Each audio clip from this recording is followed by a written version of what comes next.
গতিকে সময় হয়তো লাগিব পাৰে কিন্তু সত্যৰে জয় হ'ব আৰু দুখীয়ে উচিত শাস্তি পাব। জুবিনৰ দৰে সত্তাক যদি আমি ন্যায় দিব নোৱাৰোঁ বা আমি ন্যায় ল'ব নোৱাৰোঁ জুবিনৰ বাবে, তেনেহ'লে ধিক্কাৰ আমাৰ জীৱনো আৰু এই আমাৰ সকলো মানে জুবিনৰ বিজয় মানে আমাৰ সমগ্ৰ অসমীয়াৰ প্ৰতিজন অসমীয়াৰ বিজয়। মানে গোচৰটোৰ কথাটোতো আপোনালোকেও জানে, মই বিশেষকৈতো মোক বেলেগকৈ আৰু কোৰ্টে বেলেগ বিশেষ কোনো ধৰণৰ ইনফৰ্মেশ্যন নিদিয়ে।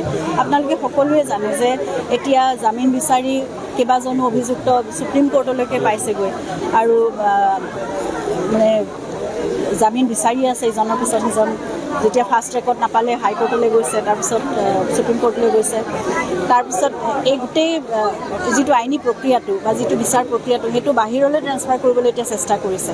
যে তেওঁলোকে জানে অসমত থাকিলে তেওঁলোকৰ ওপৰত প্ৰেছাৰটো বহুত বেছি হৈ থাকে বা অসমৰ মানুহে সেইখিনি সম্পূৰ্ণভাৱে সঠিক দিশত বিচাৰ কাৰ্য এতিয়ালৈকে চলাই নি আছে বা যিখিনি সাক্ষ্যদান কৰিছে তেওঁলোকে নিৰ্ভীকভাৱে তেওঁলোকে কৰি আছে আৰু এইটো চলি গৈ থাকিব। সেইকাৰণে বাহিৰলৈ লৈ যাব খুজিছে, যাতে অলপ কেনেবাকৈ দুৰ্বল হয় যদি হওক, বাহিৰৰ উকিলে সেইখিনি বস্তু ইমান গুৰুত্ব দি নাচাব, তেনেকুৱা ধৰণৰ হয়তো মনোভাৱ লৈ পেলাই চেষ্টা কৰিছে।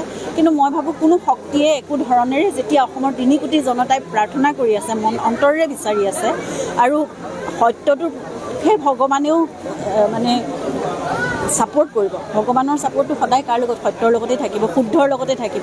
গতিকে সময় হয়তো লাগিব পাৰে কিন্তু সত্যৰে জয় হ'ব আৰু দুখীয়ে উচিত শাস্তি পাব। জুবিনৰ দৰে সত্তাক যদি আমি ন্যায় দিব নোৱাৰোঁ বা আমি ন্যায় ল'ব নোৱাৰোঁ জুবিনৰ বাবে, তেনেহ'লে ধিক্কাৰ আমাৰ জীৱনো আৰু এই আমাৰ সকলো মানে জুবিনৰ বিজয় মানে আমাৰ সমগ্ৰ অসমীয়াৰ প্ৰতিজন অসমীয়াৰ বিজয়। গতিকে আমাৰ স্বাভিমান, আমাৰ আদৰ, আমাৰ মৰম, বিশ্বাস সকলোৰে মানে বিজয় হ'ব যদিহে জুবিনে ন্যায় পায় আৰু